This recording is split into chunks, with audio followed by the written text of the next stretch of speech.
ஸ்ரீமத் பகவத்கீதை 5வது அத்தியாயத்தை பார்ப்போம்.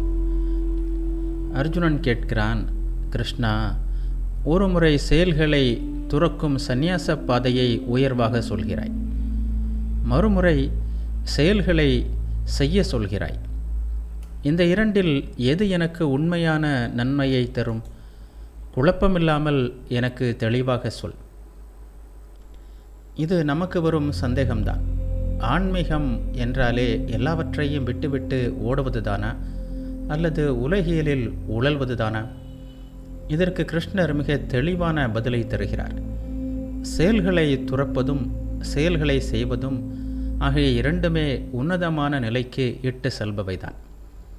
ஆனால் செயல்களை துறப்பதை காட்டிலும் பற்று இல்லாமல் செயல்களை செய்யும் கர்மயோகமே மேலானது. ஏன் கர்மயோகம் மேலானது? இன்றைய நவீன காலத்தோடு இதை பொருத்தி பாருங்கள். ஒரு வேலையை விட்டுவிட்டு ஒதுங்கி இருப்பது எளிது. ஆனால் அதே வேலையின் நடுவில் இருந்து கொண்டு மனதளவில் அதை பாதிக்கப்படாமல் செய்வதுதான் உண்மையான சவால். உண்மையான சந்நியாசி யார்? யார் ஒருவன் எதையும் வெறுப்பதில்லையோ, எதன் மீதும் ஆசை கொள்வதில்லையோ, அவனையே நித்திய சந்நியாசி என்று அறிய வேண்டும். இன்பம் துன்பம் என்கிற இரட்டைகளை கடந்தவன் மிக எளிதாக கர்மத்தலையிலிருந்து விடுபடுகிறான். காவி உடை அணிவது மட்டும் துறவல்ல, விருப்பு வெறுப்பற்ற மனநிலையே உண்மையான துறவு. ஒரு அலுவலகத்தில் வேலை செய்தாலும், ஒரு குடும்பத்தை வழிநடத்தினாலும், எப்போது உனக்கு தனிப்பட்ட எதிர்பார்ப்புகள் இல்லையோ அப்போதே நீ ஒரு துறவிதான். அடுத்ததாக, அறிவு முதிர்ச்சியற்றவர்கள்தான் சாங்கியம் அதாவது அறிவு பாதை வேறு, யோகப்பாதை அதாவது செயல்பாதை வேறு என்று பேசுவார்கள். ஆனால் உண்மையான அறிஞர்கள் அப்படி சொல்ல மாட்டார்கள். இந்த இரண்டில் எதனை ஒருவன் சரியாக பின்பற்றினாலும் அவன் இரண்டின் பலனையும் அடைகிறான். அறிவு பாதையினால் அடையப்படும் அதே உன்னதமான நிலையை செயல் பாதையினாலும் அடைய முடியும். எவன் ஒருவன் அறிவையும் செயலையும் ஒன்றாக பார்க்கிறானோ அவனே உண்மையான காட்சி உடையவன். கண்ணுக்கு தெரியாத வேர் அறிவு என்றால், கண்ணுக்கு தெரியும் மரம் செயல். வேர் இல்லாமல் மரம் இல்லை, மரம் இல்லாமல் வேருக்கு பயனில்லை. அர்ஜுனா, நீ போர் புரியும் போது உனக்குள் ஆத்ம ஞானம் இருந்தால் அந்த போரே ஒரு தவமாக மாறும்.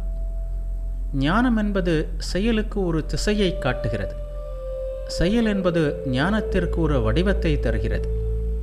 எனவே நான் ஞானியா அல்லது கர்ம வீரனா என்கிற பிரிவினை வேண்டாம். ஞானத்தோடு கர்மத்தை செய், அதுவே உன்னை முழுமையாக்கும். அர்ஜுனா, கர்மயோகம் இல்லாமல் செயல்களை துறப்பது என்பது மிகவும் துயரமானது. கர்மயோகத்தில் நிலை பெற்ற ஒரு முனிவன் மிக விரைவாகவே அந்த பரம்பொருளை அடைகிறான். ஒரு வேலையை செய்து கொண்டே அதன் பலனை துறப்பதுதான் மனதிற்கு பயிற்சியை தரும். அப்படி பயிற்சி பெற்றவன் தூய்மையான மனமுடையவனாகவும் தன் உடலையும் புலன்களையும் வென்றவனாகவும் மாறுகிறான். அத்தகையவன் எல்லா உயிர்களையும் தன்னுயிராகவே காண்பான். அவன் செயல்களை செய்தாலும் அந்த செயல்கள் அவனை பாதிப்பதில்லை. இங்கே ஒரு நுட்பமான தத்துவத்தை கிருஷ்ணர் விளக்குகிறார். உண்மையை உணர்ந்த ஒரு ஞானி தான் எதையுமே செய்யவில்லை என்றுதான் நினைப்பான். நான் பார்க்கிறேன், கேட்கிறேன், தொடுகிறேன், உண்கிறேன், நடக்கிறேன், தூங்குகிறேன், சுவாசிக்கிறேன், கண்ணை திறக்கிறேன் அல்லது மூடுகிறேன். இவை அனைத்தும் புலன்கள் அந்தந்த பொருட்களோடு இயங்குவதே தவிர நான் எதையும் செய்யவில்லை என்கிற தெளிவு அவனிடம் இருக்கும். இன்றைய நவீன உலகில் நாம் ஒரு சிறு காரியத்தை செய்துவிட்டாலும் நான் தான் இதை செய்தேன் என்று தம்பட்டம் அடைத்துக் கொள்கிறோம். ஆனால் நம்முடைய இதயம் துடிப்பதற்கோ அல்லது நாம் சுவாசிப்பதற்கோ நாம் என்ன முயற்சி செய்கிறோம்? அது இயற்கையாகவே நடக்கிறது. அதேபோல நம்முடைய மற்ற செயல்களையும் ஒரு கருவியாக இருந்து செய்ய பழக வேண்டும். ஒரு தையல் இயந்திரம் துணிகளை தைக்கிறது. ஆனால் அந்த தையலுக்கு தான் காரணம் என்று இயந்திரம் பெருமைப்படுவதில்லை. அதை இயக்குபவனே அதற்கு காரணம். அதுபோல நம்மை இயக்கும் அந்த பேராற்றலை உணர்ந்தால் அகங்காரம் கரைந்து போகும். இந்த நிலையை விளக்க கிருஷ்ணர் ஒரு அற்புதமான உதாரணத்தை தருகிறார். எவன் ஒருவன் எல்லா செயல்களையும் இறைவனிடம் அர்ப்பணித்து பற்றுதலை விட்டு செயல்படுகிறானோ அவனை பாவம் தொடுவதில்லை. தாமரை இலையில் இருக்கும் தண்ணீர் எப்படி அந்த இலையை நனைக்காமல் உருண்டு ஓடுகிறதோ அதுபோல அவன் இந்த உலகில் வாழ்ந்தாலும் அதன் அழுக்குகள் அவனை பற்றாது. தாமரை சேற்றில்தான் வளர்கிறது, நீரில்தான் இருக்கிறது. ஆனால் சேரும் நீரும் அதன் மீது ஒட்டுவதில்லை. அர்ஜுனா, நீ ஒரு மகாவீரன். இந்த போர்க்களத்தில் நீ அம்பு எய்தும்போது நான் செய்கிறேன் என்று நினைக்காதே. என் புலன்கள் இயங்குகின்றன. இது தர்மத்திற்காக இறைவனால் எனக்கு கொடுக்கப்பட்ட பணி என்று நினைத்து செய். அப்போது நீ செய்யும் இந்த போர் ஒரு கொடிய செயலாக மாறாமல் ஒரு புனிதமான வேள்வியாக மாறும். நீ எங்கே இருந்தாலும் எதை செய்தாலும் அந்த தாமரை இலையைப் போல தனித்து நில். பற்றுதான் பயத்தை தரும். பற்றற்ற நிலையே உனக்கு மகாபலத்தை தரும். அர்ஜுனா, யோகிகள் தங்கள் உடல், மனம், புத்தி மற்றும் புலன்களால் செயல்களை செய்கிறார்கள். ஆனால் அவர்கள் அந்த செயல்களில் பற்று வைக்காமல் வெறும் ஆத்ம தூய்மைக்காக மட்டுமே செய்கிறார்கள். கிருஷ்ணர் ஒரு முக்கியமான வாழ்வியல் இரகசியத்தை சொல்கிறார்.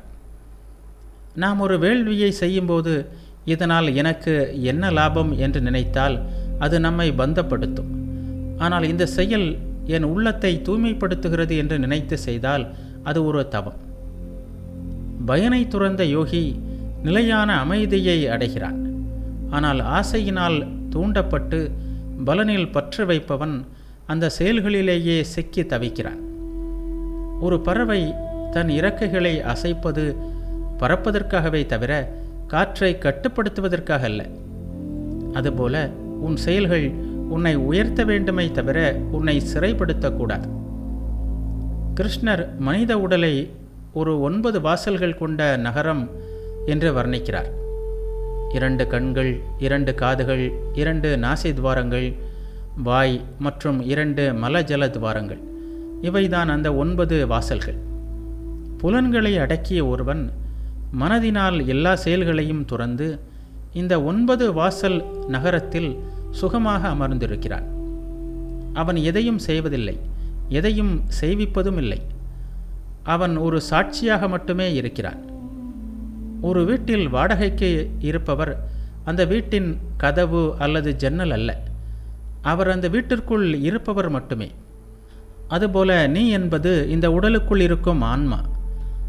எப்படி வீட்டில் இருப்பவன் கதவு ஜன்னல் இல்லையோ அதேபோல இந்த உடலுக்குள் இருக்கும் நீ இந்த கையோ காலோ உடலோ இல்லை. இங்கே ஒரு பெரிய தத்துவ குழப்பத்திற்கு கிருஷ்ணர் விடை தருகிறார். இறைவன் யாருடைய எண்ணத்தையும், அதாவது நான் செய்கிறேன் என்ற எண்ணத்தையும் செயல்களையும் அதன் பலன்களையும் படைப்பதில்லை. எல்லாம் இயற்கையின் இயல்புக்கு ஏற்பவே நடக்கின்றன. பல நேரங்களில் நாம் கடவுள் ஏன் எனக்கு இப்படி ஒரு கஷ்டத்தை கொடுத்தார் என்று கேட்கிறோம். ஆனால் கிருஷ்ணர் சொல்கிறார், இறைவன் யாருடைய பாவத்தையோ அல்லது புண்ணியத்தையோ ஏற்றுக்கொள்வதில்லை. அப்படி இருக்க ஏன் மனிதர்கள் துன்பப்படுகிறார்கள்? ஞானம் அறியாமையினால் மூடப்பட்டிருக்கிறது. அதனால்தான் உயிரினங்கள் மயக்கத்தில் ஆழ்ந்திருக்கின்றன. சூரியன் மேகங்களால் மறைக்கப்படும் போது நமக்கு இருட்டாக தெரிகிறது. ஆனால் சூரியன் மறையவில்லை. அதுபோல நம்மிடமிருக்கும் ஆத்ம ஞானம் நான், எனது என்கிற அகங்கார மேகங்களால் மறைக்கப்பட்டிருக்கிறது. அர்ஜுனா, இந்த போர்க்களத்தில் நடக்கும் வெற்றிகளும் தோல்விகளும் இயற்கையினால் விளைபவை. இறைவனை ஒரு சாட்சியாக கண்டு உன் கடமைகளை செய். அறியாமை விலகினால் நீயே அந்த பிரகாசமான ஞானமாக திகழ்வாய். அர்ஜுனா, எவர்களுடைய அறியாமை ஆத்ம ஞானத்தினால் அளிக்கப்பட்டிருக்கிறதோ அவர்களுடைய அந்த ஞானமானது சூரியனைப் போல பிரகாசித்து அந்த பரம்பொருளை வெளிப்படுத்துகிறது. ஒரு இருண்ட அறையில் விளக்கை ஏற்றினால் இருள் எப்படி ஓடுகிறதோ அதுபோல ஞானம் உதயமானால் நான் எனது என்கிற அறியாமை ஓடிவிடும். அந்த ஞானத்தில் நிலை பெற்றவர்கள் அதிலேயே லயித்திருப்பார்கள். மீண்டும் பிறவி சுழற்சியில் சிக்காமல் முக்தியை அடைகிறார்கள். இங்கேதான் பகவத்கீதையின் மிக உன்னதமான ஒரு பண்பு விளக்கப்படுகிறது. சமதர்சினக, சமநோக்கு பார்வை. கல்வியும் வினயமும் கொண்ட ஒரு அந்தணரிடமும், ஒரு பசுமாட்டிடமும், ஒரு யானையிடமும், ஒரு நாய் மற்றும் நாய் இறைச்சி உண்பவனிடமும் என அனைவரிடமும் அறிஞர்கள் சமமான பார்வையையே கொள்கிறார்கள். இதன் பொருள் என்ன? உடல் அமைப்பிலோ அல்லது செய்யும் தொழிலிலோ வேற்றுமைகள் இருக்கலாம். ஆனால் எல்லா உடல்களுக்குள்ளும் இருக்கும் அந்த ஆத்மா ஒன்றுதான் என்பதை உணர்ந்தவன் எவரையும் தாழ்வாகவோ உயர்வாகவோ பார்க்க மாட்டான். ஒரு தங்க நகையில் பல வடிவங்கள் இருக்கலாம். அது மோதிரமாகவோ சங்கிலியாகவோ இருக்கலாம்.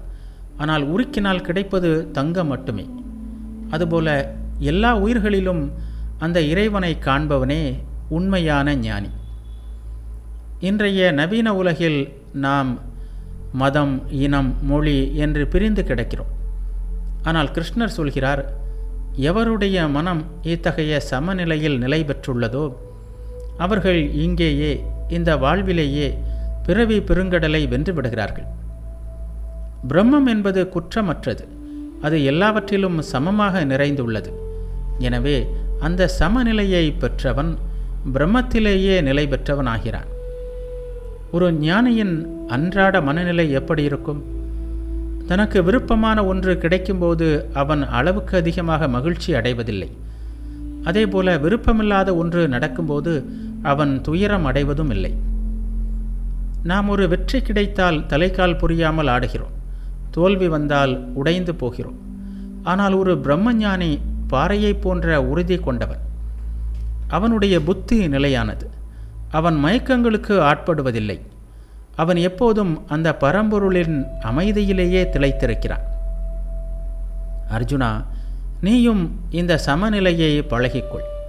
இன்பமும் துன்பமும் உன் மனதை தாக்காமல் ஒரு சாட்சியாக நின்று உன் கடமையை செய்.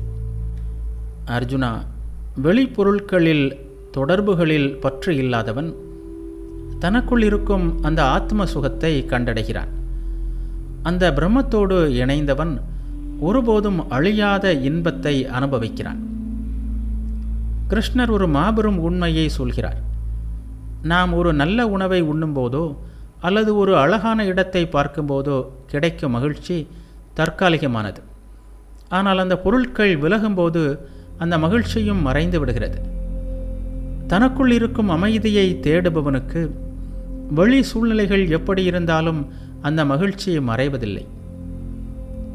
ஏன் புலனின்பங்கள் நம்மை ஏமாற்றுகின்றன? வெளி உலகப் பொருட்களின் தொடர்பால் உண்டாகும் இன்பங்கள் அனைத்தும் உண்மையில் துன்பத்தின் கருப்பைகளே.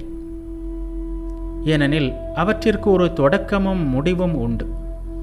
அர்ஜுனா, விவேகம் உள்ளவன் அவற்றில் திளைப்பதில்லை. ஒரு தீக்குச்சியை பற்ற வைக்கும்போது வெளிச்சம் கிடைக்கிறது. ஆனால் அது அணைந்ததும் இருள் இன்னும் அதிகமாக தெரிகிறது. அதுபோல தற்காலிக இன்பங்கள் மறைந்த பிறகு அவை பெரும் ஏமாற்றத்தை தருகின்றன. இந்த உலகில் யார் உண்மையான மகிழ்ச்சியான மனிதன்? இந்த உடலை விடுவதற்கு முன்னாலேயே எவன் ஒருவன் காமம் மற்றும் குரோதத்தினால் உண்டாகும் வேகத்தை தாங்கிக் கொள்கிறானோ அவனே யோகி. அவனே உண்மையில் மகிழ்ச்சியான மனிதன். ஆசையோ அல்லது கோபமோ வரும்போது அது ஒரு பெரிய அலை போல நம்மை தாக்குகிறது. அந்த அலையில் அடித்து செல்லப்படாமல் ஒரு பாறை போல உறுதியாக நிற்பவனே வெற்றியாளன். இன்றைய நவீன உலகில் நாம் சிறு விஷயங்களுக்கு கூட கோபப்படுகிறோம். விளம்பரங்களை பார்த்ததும் எதையாவது வாங்க துடிக்கிறோம். இந்த வேகங்களை கட்டுப்படுத்த தெரிந்தால் நம் மனம் ஒரு தெளிந்த நீரோடையாக மாறும். யார் அந்த பிரம்ம நிலையை அடைகிறார்கள்?